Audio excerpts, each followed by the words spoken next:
I'm so excited that everybody's joining us for such an important topic.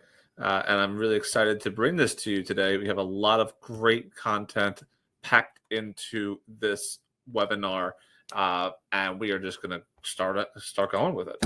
So just a first little disclaimer. The insurance guys make sure that I say this stuff. Look, what we're here to do today is super informal, right? We are just trying to get some information out, get you educated about what your options are. And we can't give you legal advice, obviously. You can't speak to us, right? I can answer basic questions. There'll be a Q&A, but I won't be able to give any specific information. So you'll be learning about your options and ideas for what to do now. It's been years since you've done an estate plan, and now kids are off to college, and you're thinking about the next step, and does your estate plan match your needs? So this is going to be for you if you haven't looked at your estate plan in ages. If it's sitting there in the safe, if it's sitting there on the shelf collecting dust, this is going to be for you. And that's not necessarily such a rare thing. Most people will prepare an estate plan when the kids are very young and then not look at it, not touch it for years.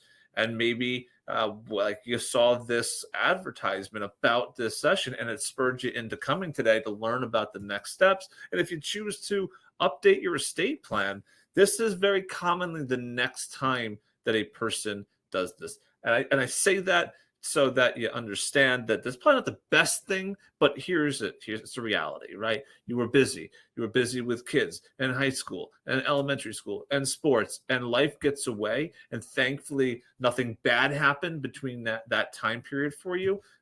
For many people, it does. So I'm glad that hasn't happened. But let's get more proactive about our estate planning as we move forward, so we can make sure,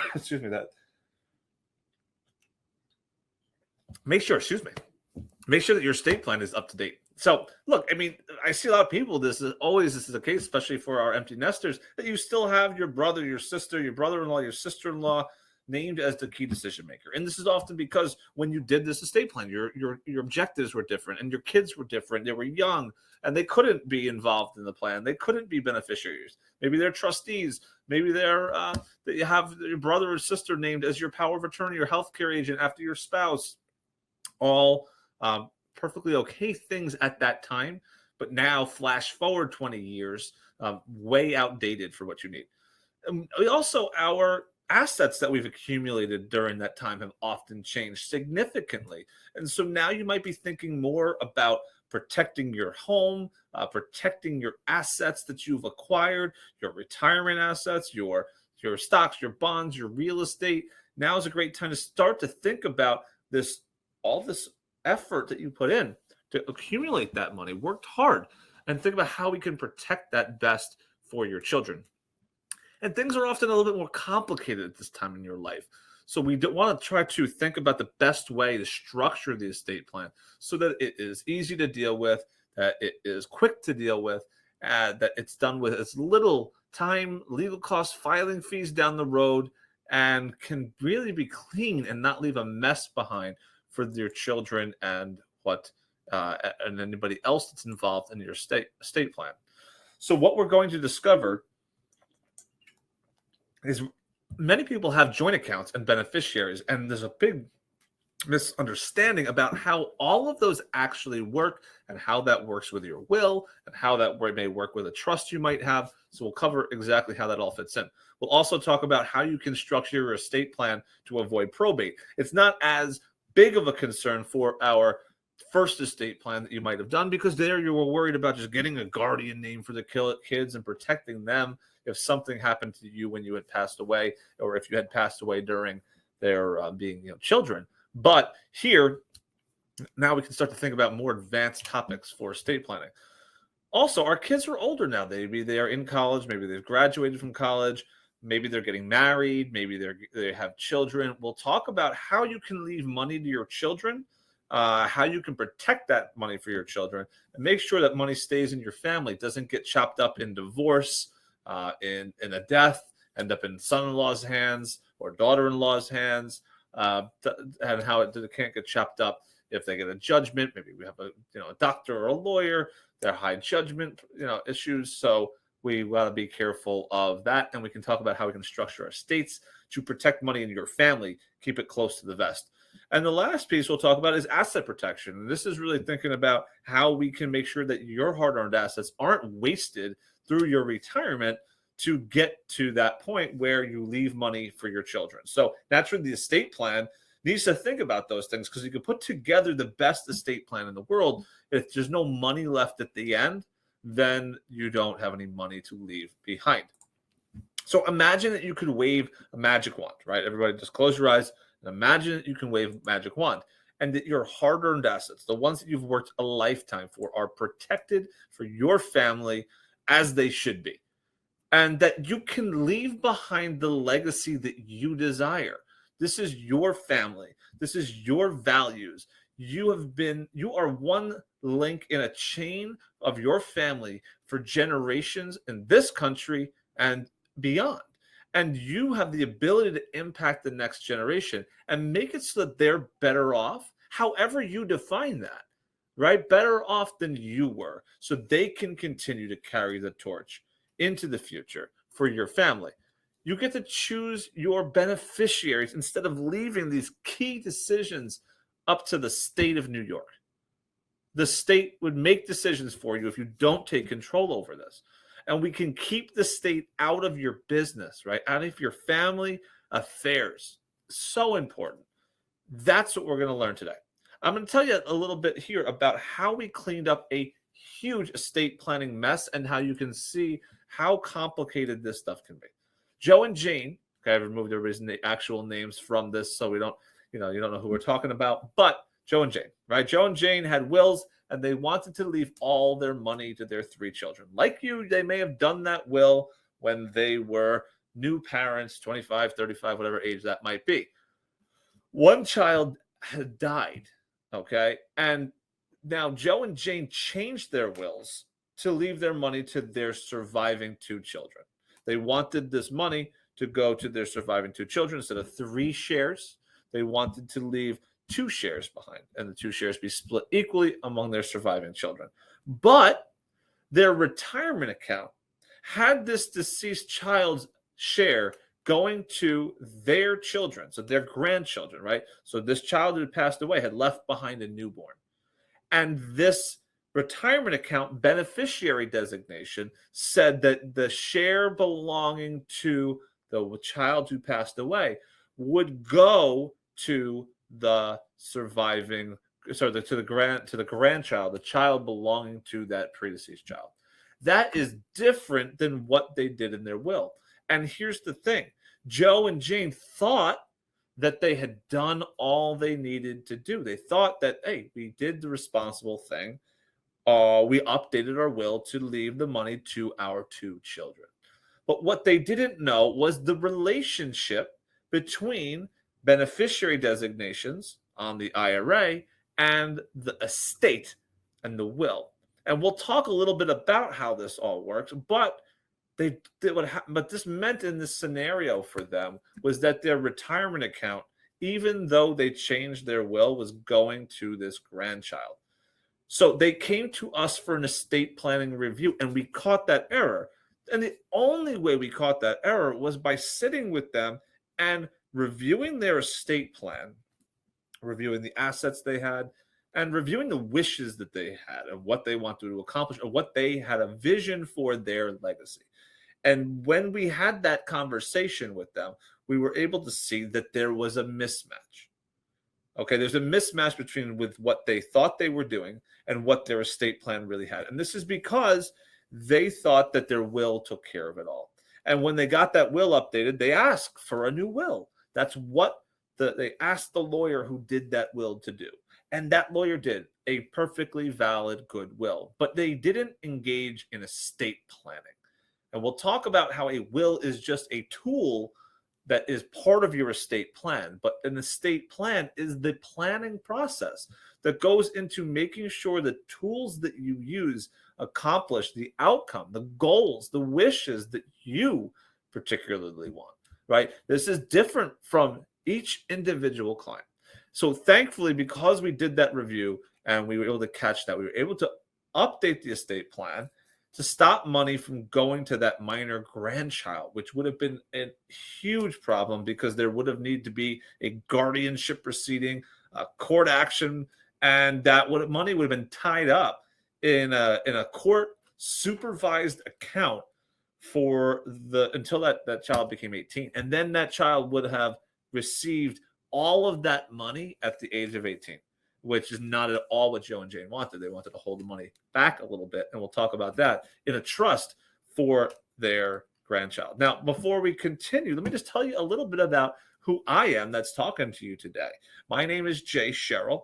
I am an estate planning attorney. I am the CEO, founder, managing attorney of Sheryll Law, PC.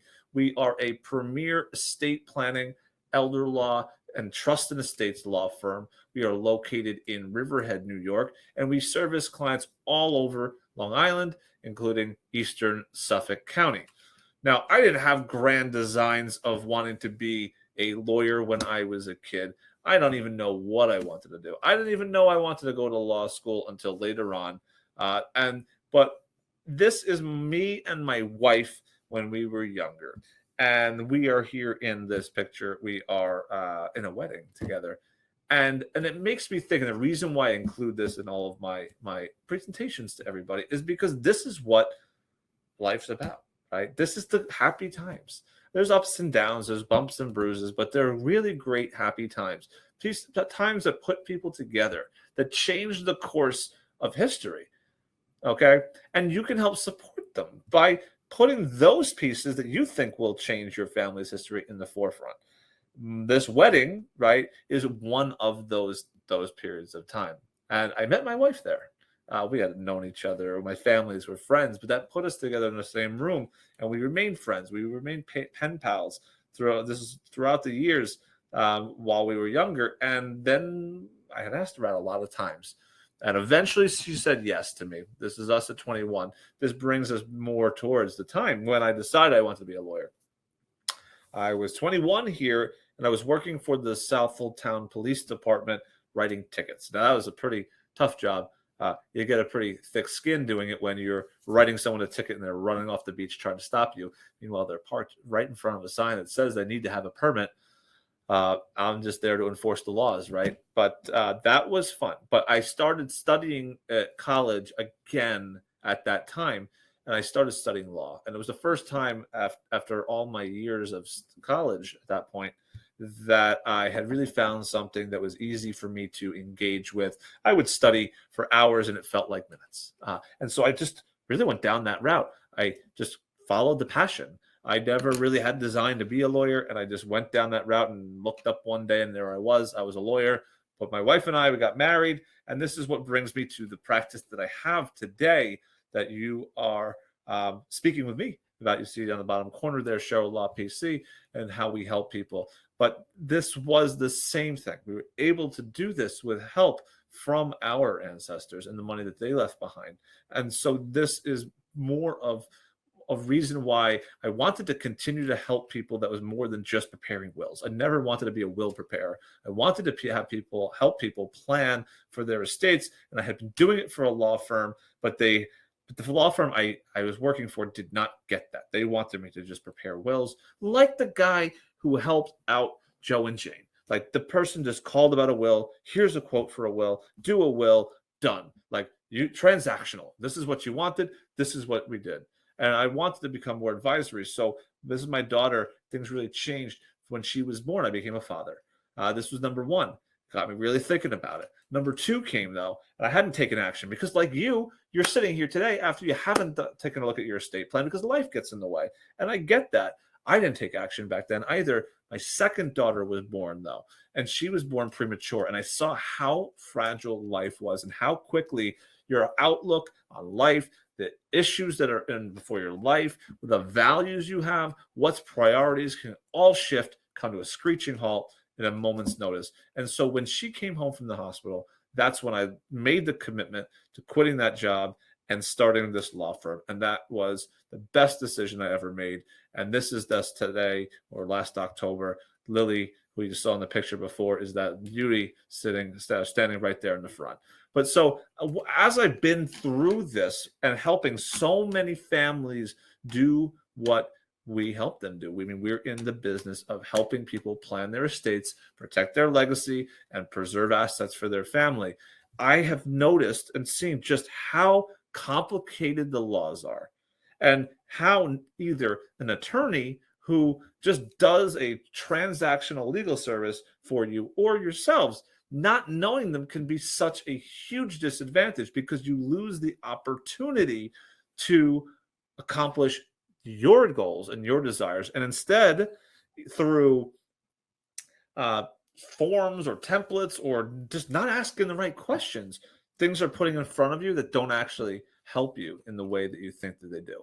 And I love seeing a family's worry turn to relief after we have expressed these options and checked up on those options and made sure that year after year after year that your estate plan continues to work for you. So here we go. What we're going to learn, what we're going to dive into, is how we can update your estate plan to meet today's needs. Now, if you're on today's call and you don't have an estate plan, that's okay. You've made the right step starting this to educate yourself today to learn about this. So we're going to tackle estate planning basics, because for our people in the room who also did an estate plan years ago, they might need a little brush up also. So we're going to tackle that. And so don't worry if you haven't done one yet. It's never too late. Now is the time to start, though, to take control and plan ahead. So we're going to just talk about the basics of estate planning. We're also going to plan for your family's care, talk about that, and how you can protect your assets. So let's dive into what is exactly estate planning. So in estate planning, we are going to be addressing your future medical needs, right? This is a very important piece of the estate plan. We're going to plan for your incapacity. We're going to plan for your long-term care. We're going to want to preserve assets, okay? So that way we can make sure we leave the most amount of money for your estate. So let's talk about estate planning documents and how those all impact all of those different pieces of the concerns that we have. Now, the most common one that people hear about is a last will and testament. And that is a very important piece of an estate plan. And we do one for every single one, but it's not the be all end all of estate plans tools. What a will does is take care of the assets that are in your sole name when you pass away. So they're not in joint name. They don't have beneficiary designations on it. That's what a will covers, okay? Trusts will often be used to avoid probate and keep assets out of the court system and protect assets from the nursing home for like long-term care, be used to protect money from estate taxes. This is a more advanced concept, and always really important, where we want more than just to name some beneficiaries, right? When we're really concerned about naming beneficiaries, but also how they're going to get what, when they're going to get what, protecting money so they have money, I have money to give them when we pass away.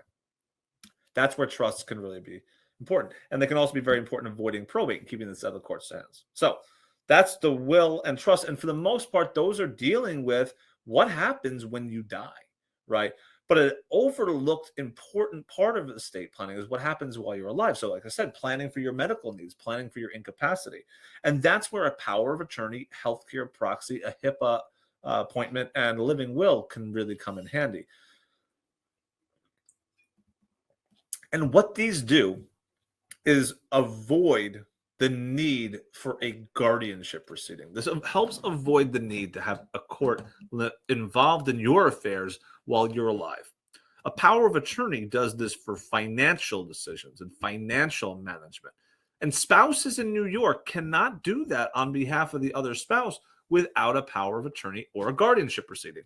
Now, who wants to end up in court getting court permission from the state to be able to take care of your financial decisions for your loved one, your spouse, for anyone for that matter, but spouse, for example? Nobody. And it can be avoided by having an up-to-date power of attorney, okay?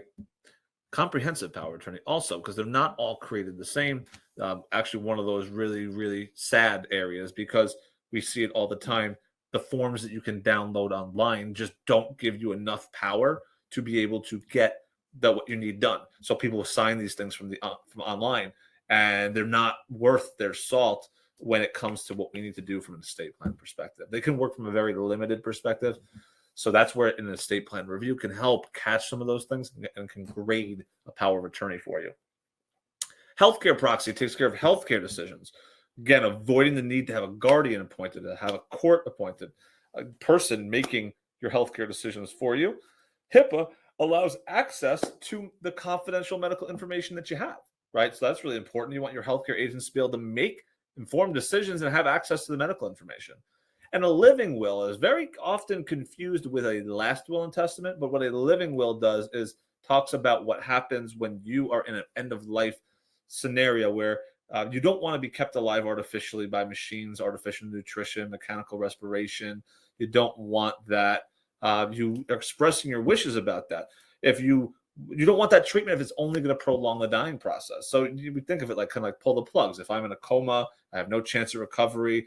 I don't want intubation. I don't want mechanical respiration or nutrition.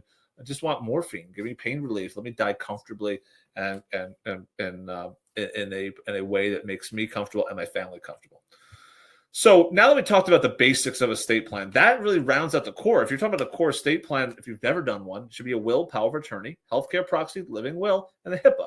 Those 5 documents are the documents that anybody over the age of 18 needs. Yes, it even goes for the kids you just sent off to college. They need all that stuff. You've been making decisions for them and helping them as minors. Now that they're 18, if something happens to them while they're off at school, if they're off about their daily lives, what's going to happen is you're going to be stuck having to go to court to get power to act for them, and then you're stuck in court for the rest of your life. So that's the stuff that anybody over the age of 18 needs to have: power of attorney, healthcare proxy, living will, HIPAA, and that will. Okay, let's talk about how joint accounts and beneficiaries work in an estate plan then with wills, because like Joe and Jane, I gave you an example. So the joint accounts and beneficiaries take action before your will catches up with how things will work. So if I have an asset that I own jointly with my wife, but my will says everything goes to my brother, which one controls? Well, the bank account that has the beneficiary with my wife's name is what's going to control. If I also hold that same bank account in joint name with my wife, so we both are on it, and I say in my will, everything goes to my brother, including that account. I'll write it in there specifically. Great, yeah, put it in there. It doesn't matter. The fact that it's owned by a joint account means that it will go to the surviving joint owner. Again, let's remember that the last will and testament really ends up becoming a catch-all for what's called your probate estate. And I use the quotations because the probate estate is a very particular thing. The probate estate is those assets in your sole name with no beneficiaries on it. Okay? Now, that would be, for example, my car. I have my car. It's in my name only. Yours might not be that way, but mine is. And that means that if I have my will and it says everything goes to my brother, and I have that bank account that has my wife and my name on it, I pass away, the car will go to my brother, even though the will says everything, and the bank account will go to my wife. And that's because the bank account is not part of the probate estate. And so the will doesn't include the bank account as everything, only those everythings in the probate estate, which the only thing there would be that vehicle. So that last will and testament is a catch-all. And I put it in here like that because most of our clients want to set up their assets to avoid probate in one way or the other. Like nobody wants to have their courts having to go through the court system. Right now, it's taken 5 to 10 months to get letters issued from the court, to get that next step, get access to the estate, to open up the estate, to probate the will. So that's a great time to talk about what probate is and why we need to avoid it. So what is probate actually, right? So probate is the process where you have to prove the validity of a last will and testament when you die, right? So you die, you name an executor. That person, the first thing they need to do before they can do anything as executor, they need to go to court and they need to prove that that's a valid will. That's it. That's all it is. But it's complicated and it takes time, and there's other hurdles that you have to overcome. And really, the most painful thing about it all is you can't do anything with the assets until the will is proven to be valid. So if you're leaving behind stocks, bonds, rental real estate, your executor can't do anything with it. He can't collect rent. He can't sue for rent. He can't enforce rights for an eviction to protect the house. He can't, or she can't, sell stocks and bonds because the market volatility is just too great right now. We're going to be distributing assets anyway. They can't take any action. They're stuck. They're frozen. Okay. Right now, it's taking about 10 to 12 months. Pre-COVID, it was taking about 5 months. Either way, you have 5 months, let's say, with no one at the helm of your hard-earned assets. They're basically frozen. And that's what ends up happening when a beneficiary or executor or trustee goes to the bank after you pass away. If it's part of your probate estate and the will is needed, the bank is going to say, nope, sorry. The account's frozen until you get me these magical letters testamentary. And that's what you get at the end of the probate process. So you can avoid it by doing a couple different things. Well, one, we talked about joint accounts, right? Joint accounts avoid probate because, at least when one joint owner dies, they don't avoid probate when the second owner dies, by the way. So it provides a one-step limited probate avoidance, but more comprehensive planning to think about that. It only avoids the one step, which became a very big problem for lots of clients of ours during the pandemic, unfortunately, where one spouse died. It avoided probate upon the first spouse, but then the second spouse died without being able to update their estate plan because they got sick. They had COVID. And so then we did have to bring an estate proceeding for the second estate and had to go through probate. And we'll talk about how you can avoid that. Beneficiaries can also avoid probate because if we keep these things out of the probate estate, then we don't need to even bring the will to the court. So the best will, in my opinion, and in this firm's opinion, is a will that you never have to use, right? You want to have it and not need it rather than to need it and not have it. Because if you don't have it, and this is a great question we always get, that people go, well, why do I even need a will then? What's the point of it?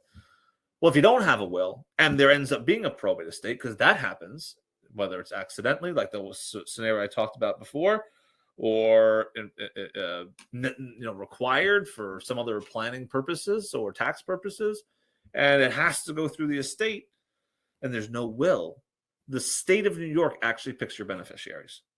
That's right. The state of New York will pick your beneficiaries for you rather than you getting to pick those. And it also picks who's in charge of taking care of your estate instead of you. So that's the real value of a will, is you making your control over the power of attorney. Your control over the agent, the executor, the beneficiaries, instead of leaving that up to the state's choice. But every single will needs to go through probate. There is no probate avoiding wills. Another way you can avoid probate is to have a trust. And this is what can give you that multi-level probate avoidance for all the what ifs. So, for example, that scenario of another Joe and Jane, right, that they had joint accounts. They decided not to put those joint accounts into a trust because it would provide probate avoidance. They, upon the death of the first spouse, they didn't foresee and did not put enough value on thinking about avoiding probate upon the death of the second one. They were banking on the idea that they would update their estate plan between the deaths, but they never got the opportunity. Had that account been in a trust instead, it would have avoided probate because we would have provided for that exact scenario in that trust. Let's also talk about another circumstance where you can have an issue. So another way people like to think about doing this before they meet with the lawyers, right, is that they get into a tax trap. They go, well, I'm just giving the money to my kid. I can keep this simple. Why do I need to? I want to avoid probate. That's wonderful, Jay. But I want to avoid probate and I want to keep it. I want to make it really simple. Give the house to my daughter right now or my children right now. And it will avoid probate because you remember what's in your sole name when you pass away. That's all that happens when you go through probate. But in this scenario, when people do this, they actually incur negative income tax consequences. So they increase the income tax bill that their kids will pay. They don't realize it. It's a hidden cost because they haven't fully thought through the estate plan. They think it's simple to do this because they don't have to do a trust for probate avoidance. And they're right. But what happens, and I'll give you an example right here, is Jody bought that house for $100,000. And the house was worth $700,000 when she passed away. There's now $600,000 of gain there, of increase in value, that when her children sell that house, they're going to have to pay taxes on that. It's about 25%. Okay? So you're looking at about $150,000 in income taxes that were incurred in an estate plan like this, or lack of an estate plan, because the way they structured it. If instead it had been left in her name, it would have had to go on through probate, but it would have minimized the $150,000 tax bill. And that's where the trust can step in. A trust can help avoid that probate, but also make it so the kids don't need to pay taxes on that $600,000 of income. Okay, very important. All right, let's move into the next topic then, protecting and providing for our loved ones. This is a very common question when we think about designing an estate plan at this stage is, should I put money in trust for my children? And what we're thinking about here is keeping money in the family and making sure that our hard-earned assets don't get diluted and dissolved over time. And the things that we're really thinking about here is, what happens when I pass away? I leave money to a child. That child gets divorced 2 years down the road. If the child has not handled the assets perfectly, that money will be divided up in the divorce proceeding. And for lots of people, rightfully so, that scares them. They may love their daughter-in-law, nothing against them. It's just that if they get divorced, they don't want that money to go to her. They want that money to stay with their son. And that's okay. The way you do that is by putting the money to them in a trust. This is different than leaving a trust like we were talking about earlier to avoid probate. Although this will help with probate avoidance also. Think of these trusts. They can be like those dolls. You take the top off. There's another little doll inside, another little doll inside, another little, right? Same thing. So you can have a trust that you put your money into to avoid probate, that you could also take your money out of, by the way, tomorrow if you wanted to, and travel around the world with it. Or leave it there and write a check from it and travel around the world. But when you pass away, you could also leave it to your beneficiaries in trust. And fear of that divorce issue is a concern. There could also be a concern where a child gets married. And, for example, it's a family business involved. Well, maybe you want your 2 children to take on the family business. But if one passes away after they were married, you don't want them to, the surviving spouse, now the daughter-in-law, to be an owner of the business with your son who's surviving. At the same time, you don't want the daughter-in-law to be disinherited, so that needs to be navigated. But the best way to do that is provide for that in trust, so that way you can have strings attached to it. And basically, these trusts become your way of controlling this a little bit beyond your death. Like, you are setting up your legacy now, your goals and your wishes. And if you leave things outright, like you may have in your existing wills and your existing plan, I leave it to my 3 children outright, you don't have any ability to control those scenarios in the future of what happens when it gets a divorce, what happens when there's a marriage, what happens if there's a family business and I don't want the other spouse to get now to be an owner, but also not being disinherited. The way you provide for that is all by having it in trust. Also, it could be very important. We're in a very litigious society now, especially for not just for our doctors and lawyers, and it's everybody. I mean, the risk of being sued is great. And so the money that's actually left in trust for your children is exempt from creditors, okay? It can be protected. And so if they get a lawsuit against them for an accident or malpractice or anything, right, that money will be protected. Also, many people want to start to leave some money for their grandchildren. It doesn't need to be now at this point to say, well, I want all go to my 3 children. Maybe you want to leave $50,000 to each grandchild. And how do we do that? Right? A trust can be a way of doing that within the existing trust you have. I should tell you that also trust can be created by wills. Now, those wills would have to go through probate, to establish those trusts, but they can be done that way also. So you can leave money for your grandchildren in trust also. Let's talk a little bit about asset protection now, all right? Because again, the idea being, we've talked about how do we avoid probate. We talked about how we can structure some trust for our family now that they're a little bit older, and the updates we might want to make to our estate plan. We've talked about the basics of estate plan, but what about making sure that money is actually there for when we pass away, and making sure that our kids actually get money? So the biggest thing, let's just start there, is probate. But probate costs money. It takes time. It also results in usually loss of value of the property. I mean, you can get lucky, and you might have an increase in value during that time. But for many people, like right now, the market is dropping, right? And for those people that have will-centered plans that are not avoiding probate, that don't have beneficiary designations, that didn't have joint accounts, right? They're stuck. There's nothing they can do but watch and hope that the court issues the letters through the probate proceeding as soon as possible. The other piece you need to start to think about is the long-term care costs. Now, what are those? Long-term care costs is the cost of needing home care for AIDS in the future, or nursing home care, or assisted living, right? The cost of this care is astronomical today, and it's only increasing. It runs an average for a nursing home of about $17,500 per month, okay, for one person. That's what it's currently at right now. And I just saw in the news yesterday, I was reading an article about they're starting to increase that again because of the inflation. So now they're coming with a $25 a day surcharge on top of that now. And we're starting to see that in some bills to increase that rate. Home care costs anywhere from $2,000 to $8,000 a month on average, right? And assisted living, that could be 5 to 6, sometimes even more, 11,000 I've seen for assisted living. Planning ahead for this can be crucial, because for each spouse, you got to figure about $400,000 in today's figure of about what you would need to plan for on average for long-term care, for not just for the nursing home, but for home care, for assisted living, for the nursing home. And that's what we're figuring based off of the studies that we see coming out of the health industry. There's really 3 ways you can plan for it, though. Is one, you can plan for, hey, I need $400,000 per spouse, right?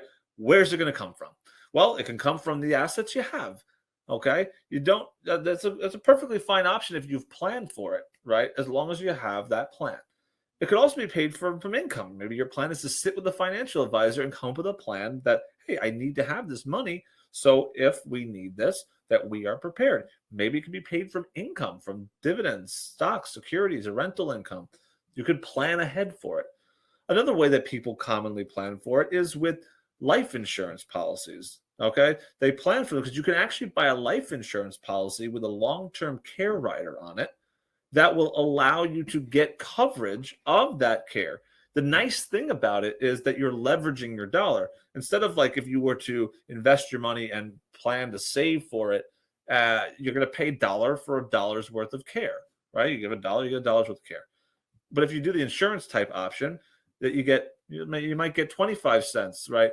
It might turn into $1's worth of care. You pay 25 cents of premium and get $1's worth of coverage. So that is an attractive benefit. The nice thing about those policies is that a financial advisor can map them out for you, show you what your options are before even committing to anything, right? The nice thing also is that if you don't end up using that policy, you still have a death benefit. If you don't end up using the long-term care piece, because people either never need the care or die before needing the care, then you still have a death benefit to leave for your family. So that's a really attractive option as well. And the third way that people usually pay for this care is through the Medicaid program also. And there, it's really important to plan early to protect your assets. So if you want to protect your home, you want to protect your stocks, your bonds, your investments, you need to get that money into a trust before needing the care. Now, I know everybody here is just empty nesters, getting retired. If anybody else on the call that's older than that, that is okay. The thing here you must know is that by the time you need this, it's already too late.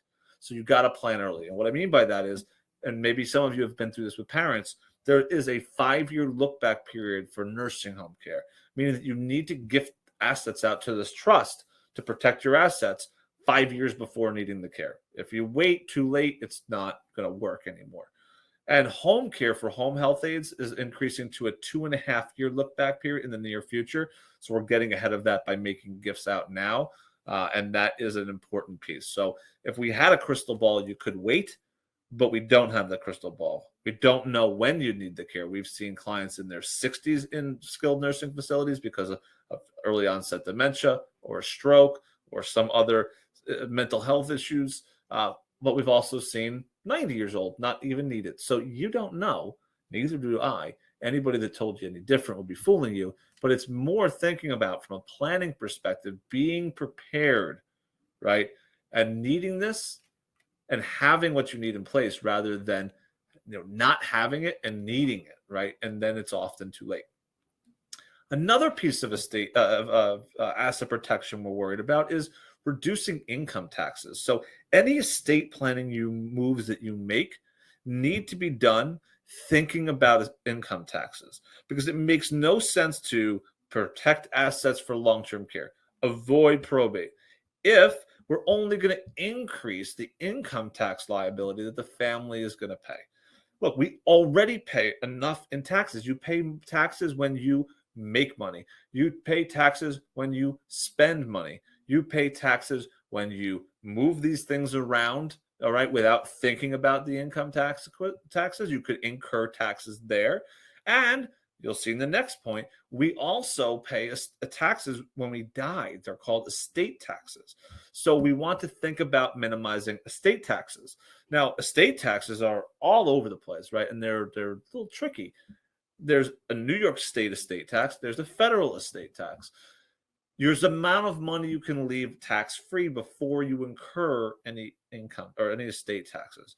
Right now, it's a little deceiving. You may have seen it on the news. It is right now for the federal government, it is just over $12 million per spouse. Okay. That presents some unique opportunities there because, one, it's a little deceiving because in 2026, that's going to come back down to about $6 million per spouse. So it's about half. Okay. The other thing is you don't automatically get to combine those two. You need to file an estate tax return to claim it. Okay.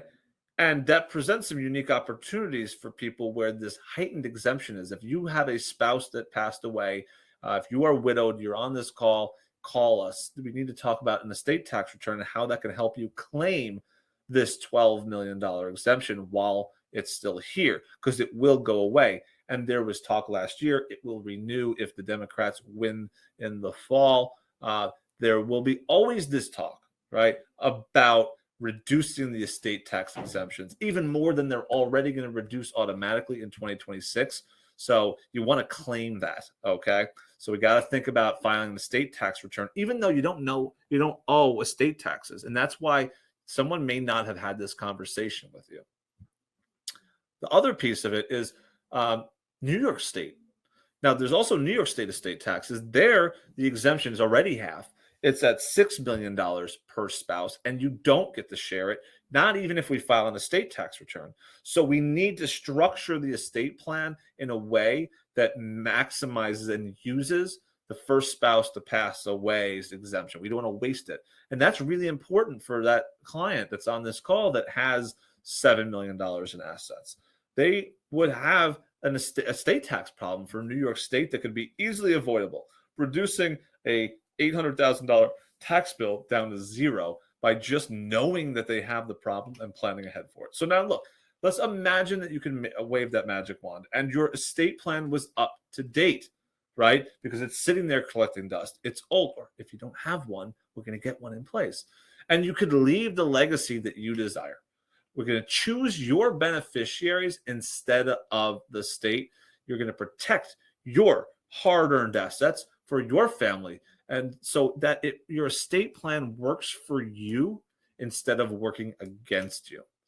So if that's what you want, what you need to do is first is review your estate plan and think about the values that you have and the legacy that you want to leave. We're not here to tell you what those values are, what that legacy is. Your values and your legacy may be very different than what I think and what I value, and that's okay. And it might be different than someone else on this webinar. The key is that they're yours. But without intentional action to make those a reality, nothing will happen. So you need to update your estate plan continuously to make that happen. So we have discovered how joint accounts and beneficiaries work and how those things remove something from a probate estate and can actually throw a wrench into what you think your estate plan is actually doing.